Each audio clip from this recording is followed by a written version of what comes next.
aí, gente, estamos de volta. Hoje é o nosso terceira aula, terceiro encontro.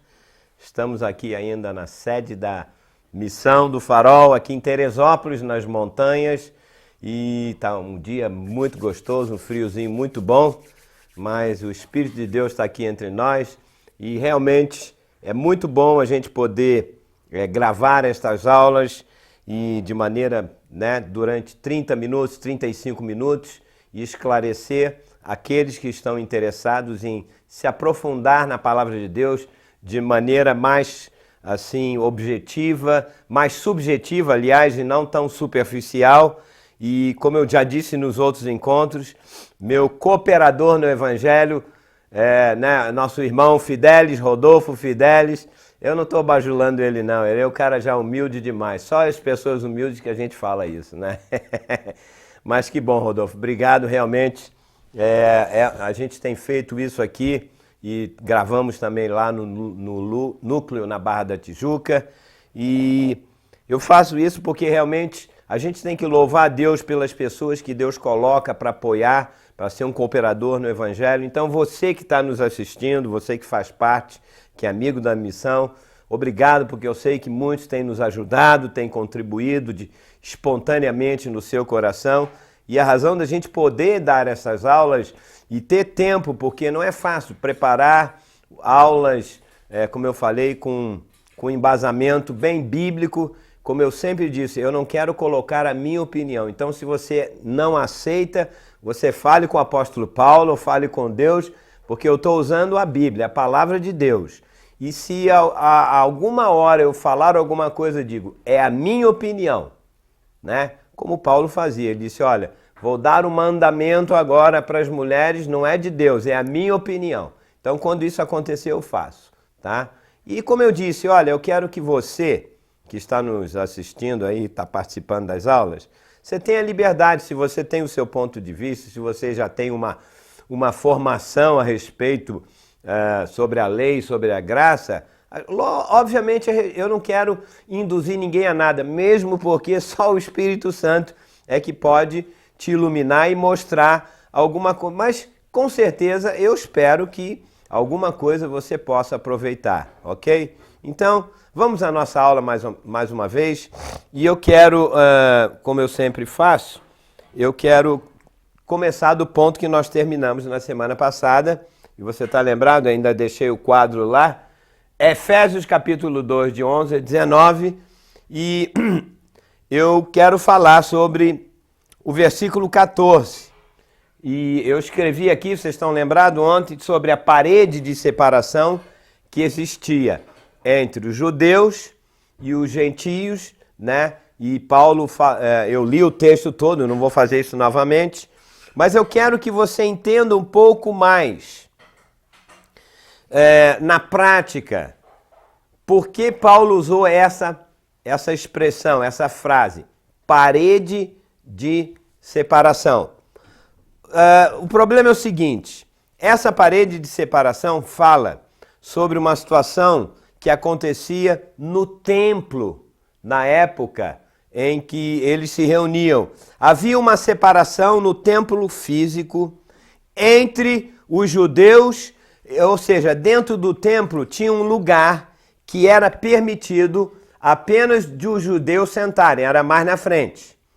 Eles ficavam naquele lugar e havia uma separação para, mesmo dentro do templo, para o povo gentio ficar, que eles agora podiam, né? Eles podiam entrar, então ficavam os judeus na parte da frente e os gentios podiam também entrar no templo, mas só até um certo ponto.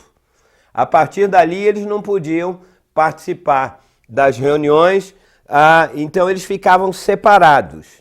Havia, por outro lado também, olha só que incrível, incrível negativamente falando, os judeus na frente, os gentios atrás, e na parte da frente do templo havia uma segunda parede, entre aspas, de separação. Ou seja, os judeus comuns, que não tinham uma função eclesiástica, eles ficavam na parte da frente um pouco separados. E no santo lugar, na parte mais próxima onde o serviço acontecia, ficavam os judeus, os sacerdotes ficavam ali. Então havia uma parede de separação entre judeus e gentios e uma parede de separação entre os judeus comuns e os sacerdotes.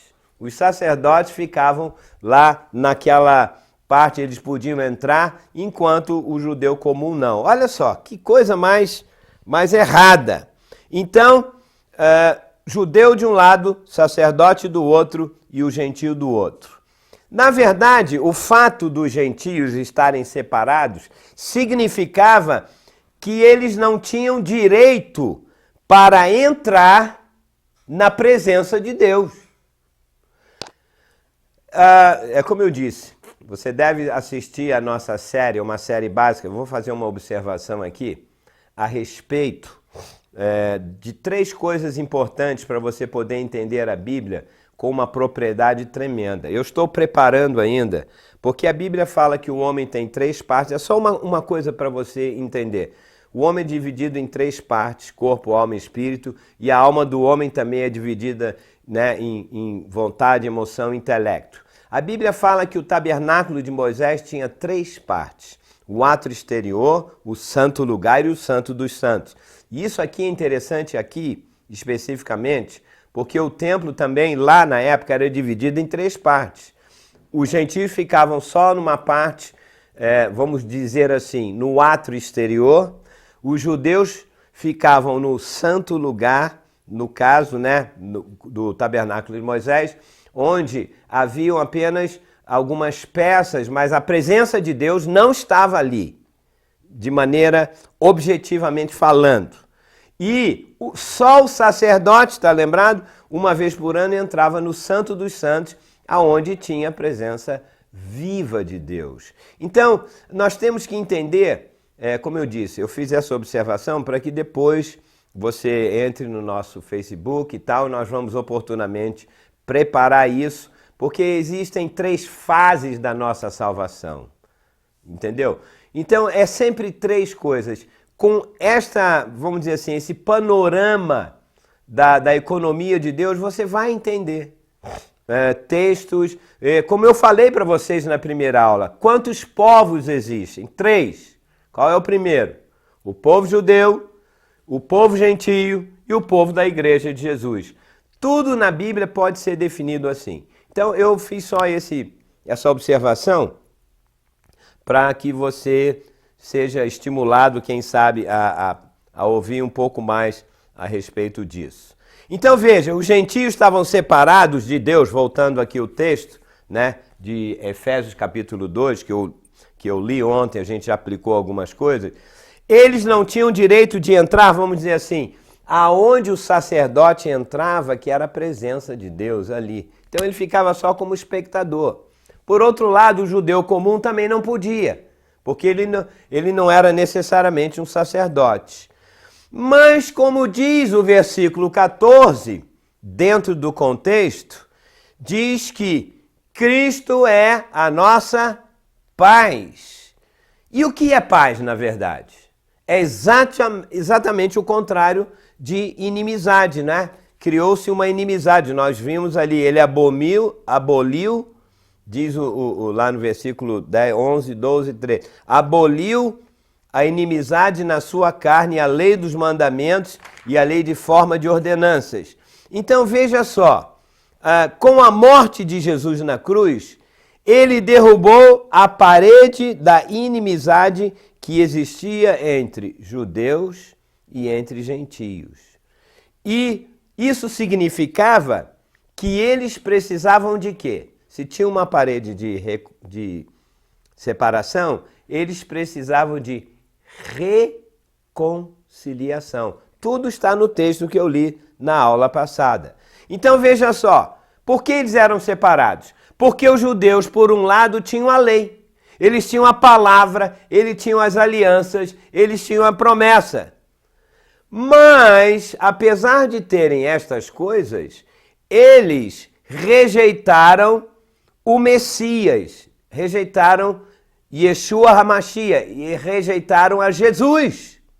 Por quê? Por que eles rejeitaram? Lembra da primeira aula?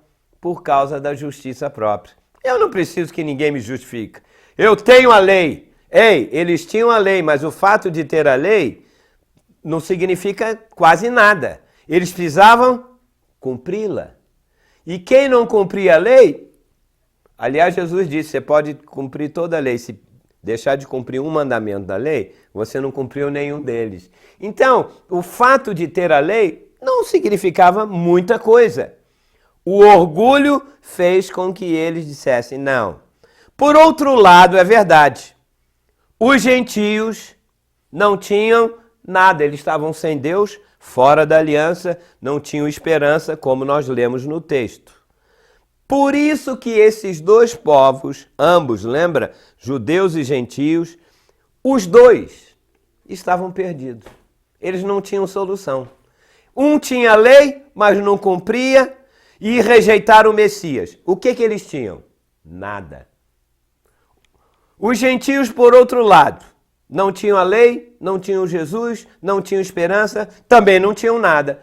Por isso que Jesus morreu na cruz, para reconciliar, para usar de misericórdia para com os dois grupos. Isso é básico para entender. Por quê? Desde o início, agora, na primeira aula, no primeiro minuto da primeira aula, eu me lembro que eu falei que Deus, desde o início, queria um povo especial para que esse povo, separado de todas as outras nações, Deus pudesse abençoar eles, para que eles, por sua vez, fossem um veículo para quê? Para abençoar as outras nações. Lembra da primeira aula? Aí o povo judeu disse, não, somos o povo. Ficaram ali no ostracismo dentro deles mesmos, somos os melhores. E até dentro deles havia separação também. Você lembra? Foi o apóstolo Pedro, se não me engano, em 1 Pedro 2,9, referindo-se à igreja. E olha que ele era um judeu. Pedro fazia muito disso.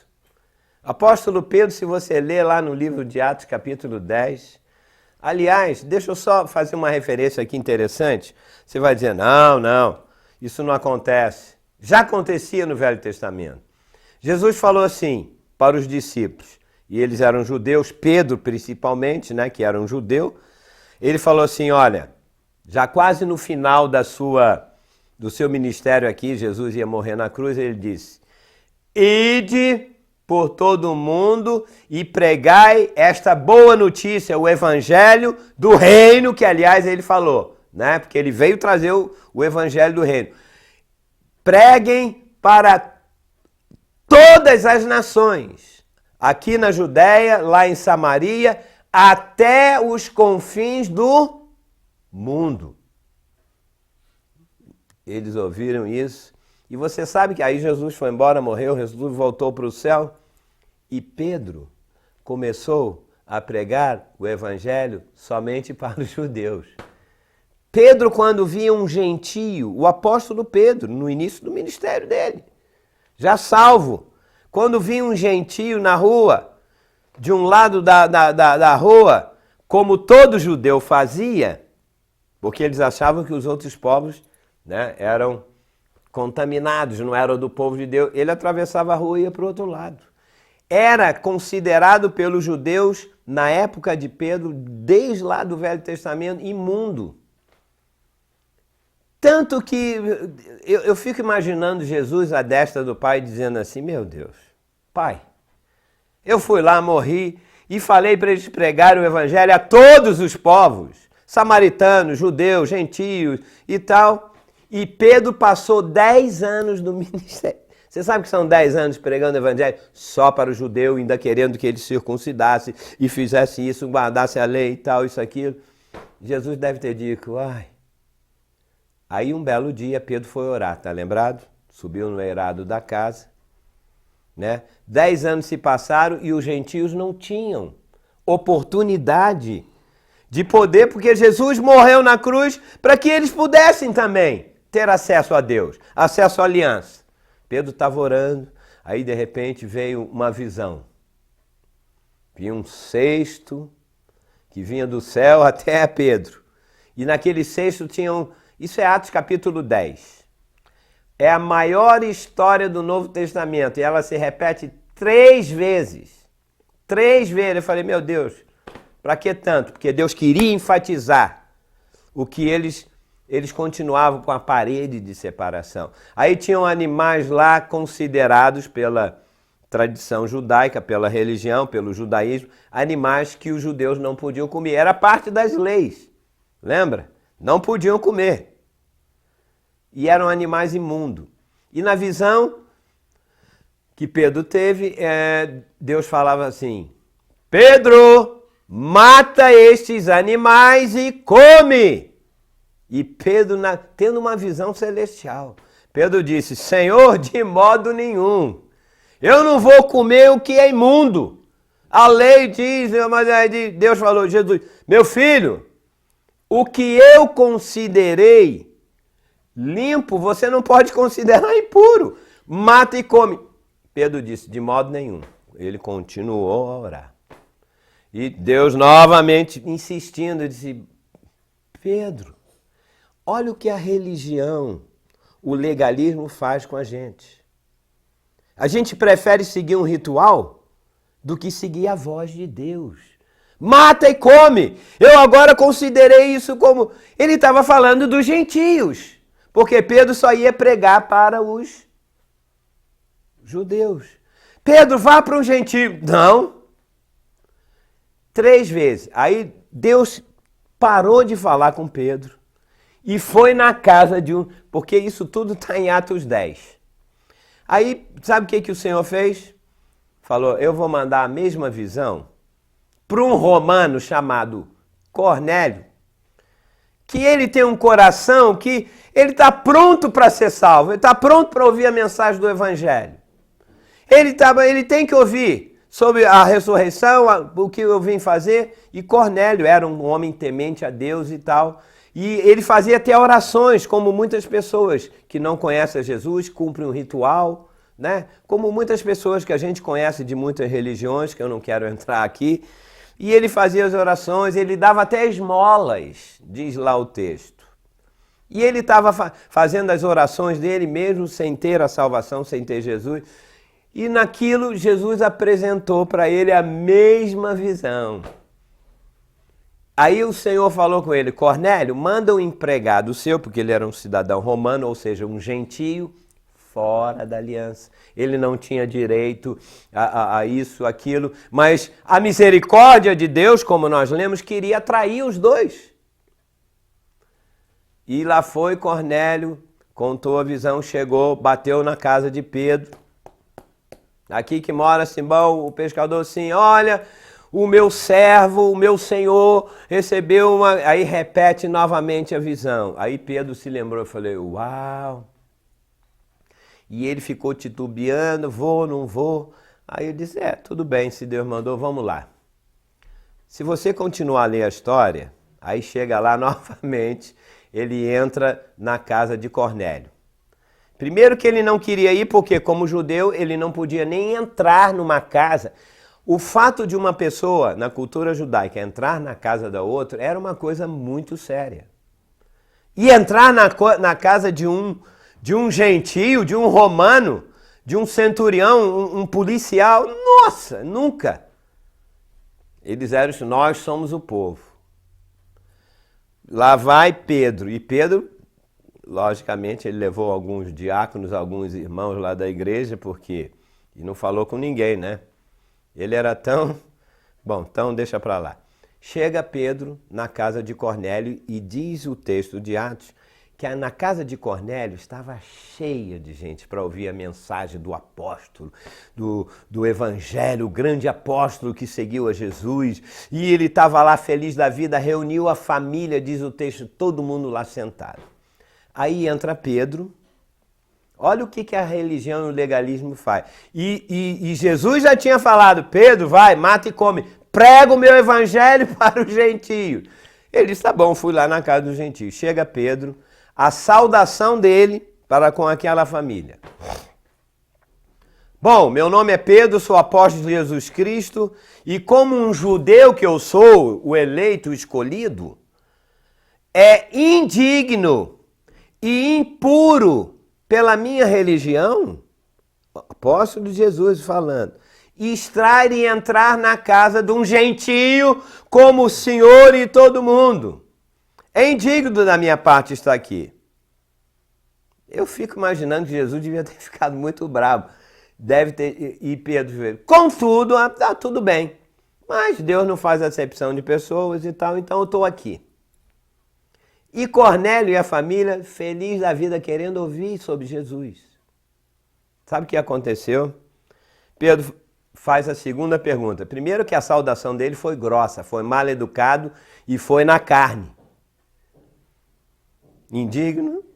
Se fosse muita gente que eu conheço diga, indigno, sai daqui para fora, você não tem nada a ver. Mas ele tá... Eu acho que Cornélio tinha mais graça do que o próprio Pedro. Mas o que eu acho não importa. Pastor, essa história está na Bíblia, Atos capítulo 10, de 1, é o capítulo inteiro, e vai até o capítulo 11, versículo 1, 2. Isso não estava na minha aula, mas faz parte da aula também. Ok? Para você ver o que a lei faz e o que a graça faz.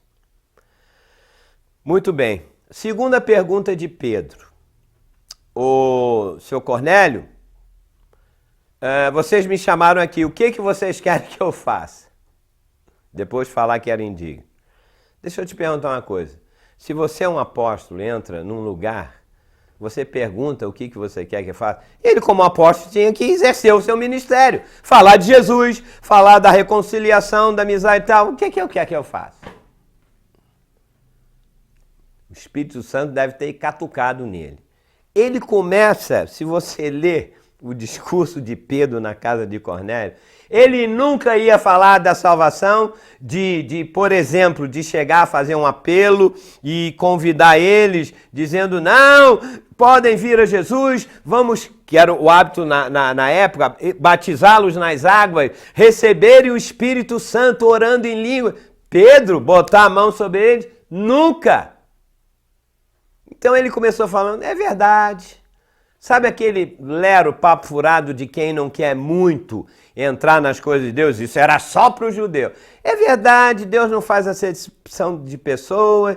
Ele falou, ele foi tão político e tal, mas sabe como é que é? Eu estou aqui e Jesus, vocês crucificaram, mataram o Filho de Deus. Ele fica falando verdades, mas sem entrar e dizendo, venha, Jesus vai encher a vida de vocês, ele perdoou vocês, já não tem mais separação entre judeu e gentio, somos da igreja, sejam cheios do Espírito Santo.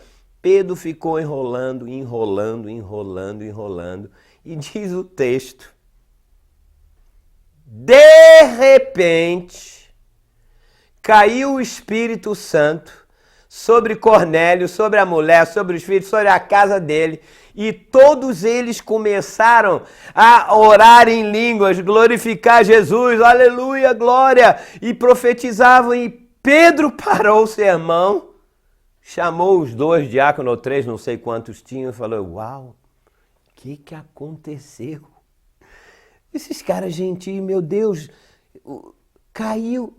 A Bíblia diz que Pedro falou, caiu o Espírito Santo sobre eles, como aconteceu com a gente no dia de Pentecostes. E agora? E agora o que vamos fazer? Você sabe o que aconteceu? Deus teve que ultrapassar a Pedro, porque ele não ia fazer isso. Deus teve, o coração de Cornélio e da família estava tão aberto, que o Espírito Santo falou, salvou os caras, né? E encheu do Espírito Santo e todo mundo falando em língua, dançando, e Pedro emburrado. Falou, o que nós vamos fazer? Fizeram uma reunião ministerial ali entre Pedro e os irmãos, falaram, o que nós vamos fazer agora? E os outros se alegrando em Deus, e Pedro preocupado, com rituais, com regras, e agora? Eu não vou... Ele disse, o que nós vamos fazer? Diz o texto que Pedro falou, nós temos que batizá-los e temos que falar do Espírito. Não, mas eles já estão falando em língua. E agora? Mas quem vai batizar? Pedro, se você fizer isso, a sede lá da igreja vai te pegar. Você não pode fazer isso. Ah, mas Jesus não falou... Ah, não. Você sabe de uma coisa? O resumo dessa história é: o poder das tradições é mais forte do que a voz do Espírito Santo no nosso coração. E muitas igrejas estão mais preocupadas em seguir o ritual que ela aprendeu do pai, do avô, da denominação, tal, isso, aquilo, e não estão abertos para ouvir o que Jesus está falando hoje na geração. Esse é o nosso problema hoje, não é outro. Não é o problema de regra, batiza, não batiza, toma ceia, não toma ceia, toma isso, toma aquilo. Ei! Você sabe que a pessoa que está preocupada com regras, legalismo, a tradição de homens, e senta aqui, põe véu, não põe véu, põe isso e aquilo, esta é uma pessoa, a minha denominação é que está certa, tem Espírito Santo, fala em línguas, não fala, profetiza, como? Você sabe o que é isso? São pessoas que não estão ouvindo a voz de Deus. Porque quem tem um sacerdócio santo, como disse Pedro mais adiante, quando ele entendeu, somos povo eleito, raça eleita, povo de propriedade exclusiva de Deus, para ministrar as coisas maravilhosas que ele fez. No final ele entendeu como é difícil. Não, aqui, irmão, você tem que ser batizado.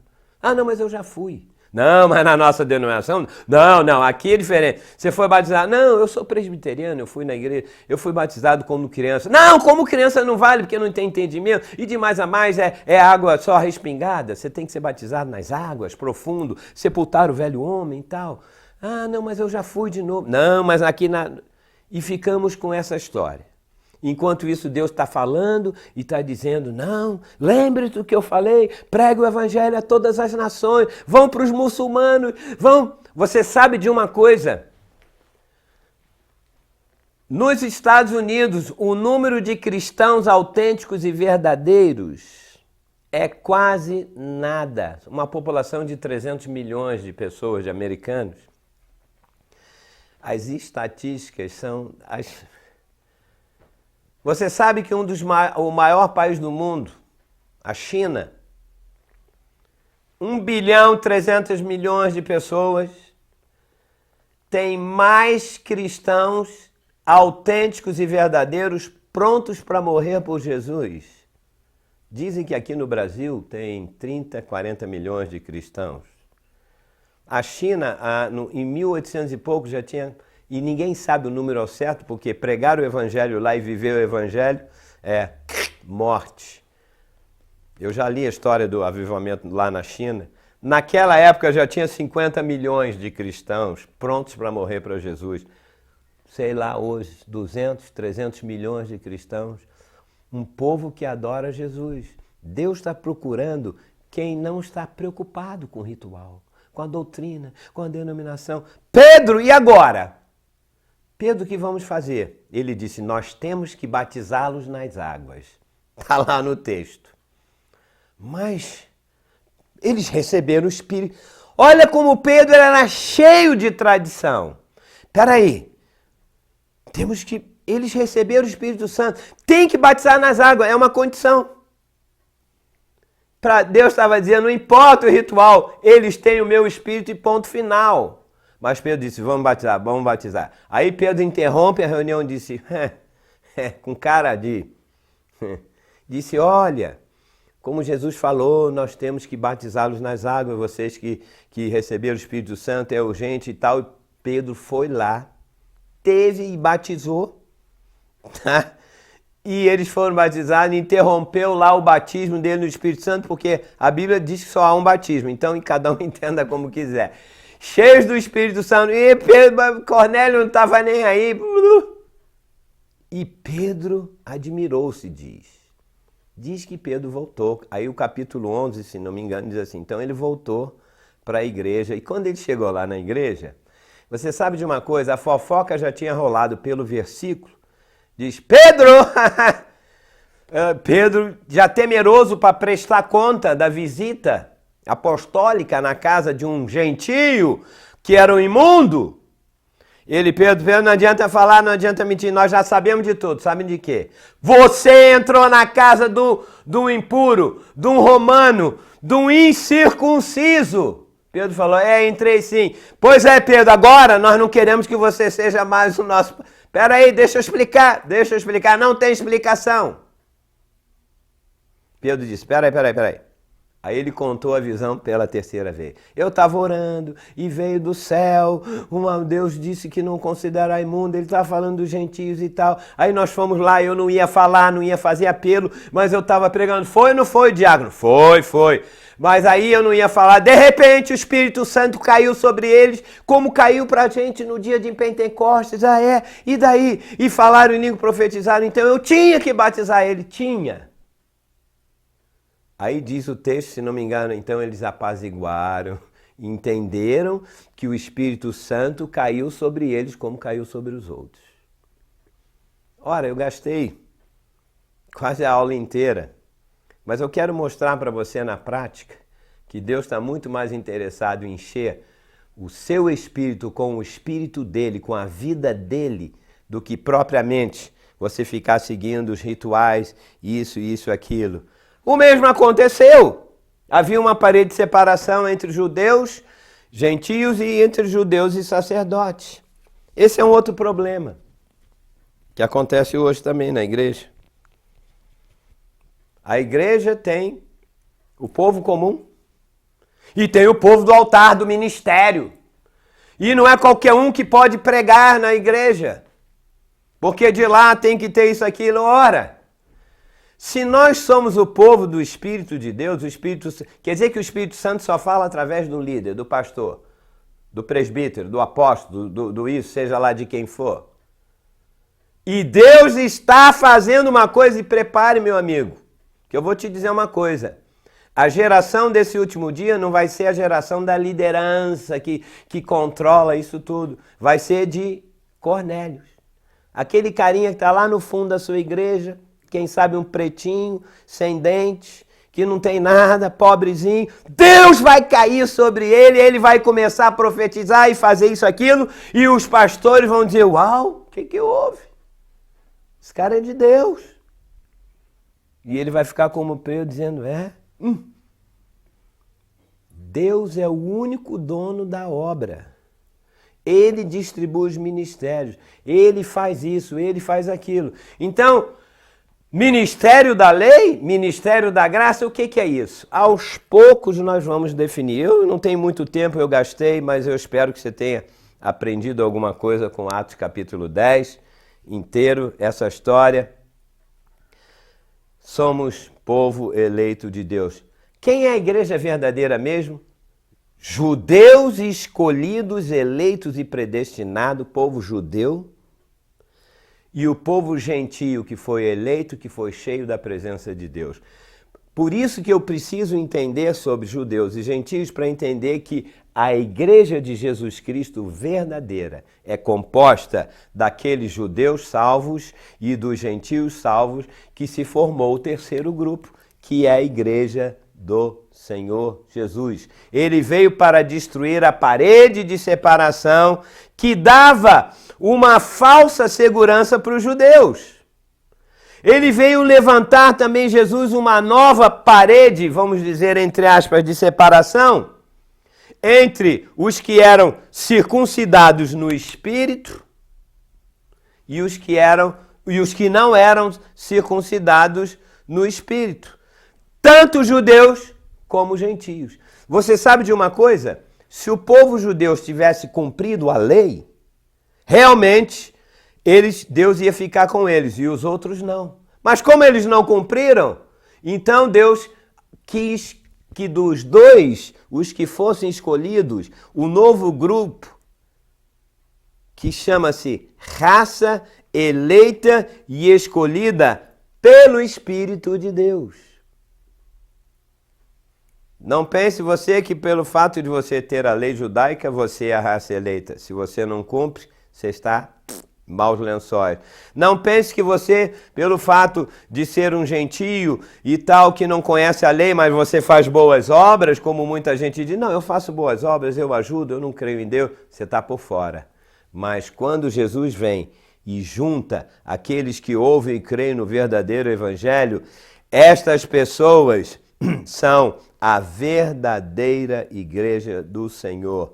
Se você entende essa posição entre os judeus e gentios, você agora está pronto para ouvir o que é a verdadeira graça de Deus.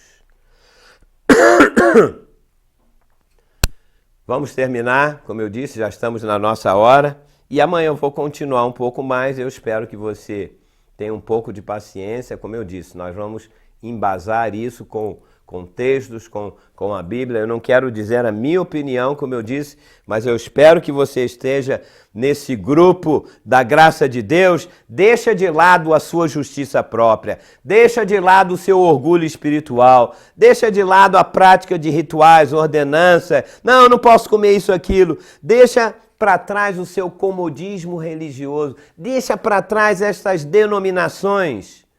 Porque esse é o tema central do livro de Efésios. A graça de Deus e a igreja de Jesus Cristo. Aliás, todas as outras epístolas falam exatamente sobre isso. Então, amanhã eu vou falar o que é a verdadeira eclesia ou eclésia. A igreja de Jesus Cristo é formada por quem? Quem crê nisso, quem crê naquilo, quem batiza assim, batiza assado, quem faz isso, quem faz aquilo. Você vai ficar surpreso. Perder a aula de amanhã é perder graça na tua vida, ok? Com todo respeito, eu espero não ter ofendido a ninguém, apenas Pedro, mas qualquer coisa eu acerto com ele no reino. Porque ele era um cabeça dura mesmo. Mata e come. Disse, não. Então Jesus disse, deixa comigo. E Deus ultrapassou, o Espírito Santo ultrapassou ele. Ei, eu estou falando isso, você que acha que pode cumprir a lei, acha que pode se auto-justificar, eu digo uma coisa, não seja cabeça dura. Saiba que o Espírito Santo quer fazer com que você seja um instrumento da graça de Deus hoje. Mas não, cuidado, que você pode ser ultrapassado e Deus vai usar um Cornélio para fazer o que você deveria fazer. Embora a gente saiba que ninguém deixa de fazer o que Deus determinou para fazer. Então, pense bem a respeito. Mas, pastor, afinal de contas, o que é graça e o que é lei? Calma. Eu tenho muita coisa para falar ainda. Então, no final disso, você vai chegar à conclusão, tá? Porque eu não quero ofender a ninguém, nem impor nada a ninguém para que você engula estas verdades. Leia a sua Bíblia, e que é a minha Bíblia, e nós vamos ver. Amanhã, a igreja, eu quero falar desse terceiro grupo, ok? Então, mais uma vez, um abraço e que o Senhor continue abençoando o teu espírito, para que o teu espírito jogue estas coisas na tua mente e você pratique a verdadeira palavra. E seja parte da igreja do Senhor. Ame aqueles que o Senhor escolheu, seja judeu, seja muçulmano, gentio, o que for. Obviamente, se eles entenderam a salvação e receberam Jesus como Senhor. Do contrário, qualquer pessoa está perdida. Um abraço no seu coração e a gente se fala amanhã, ok? Tchau.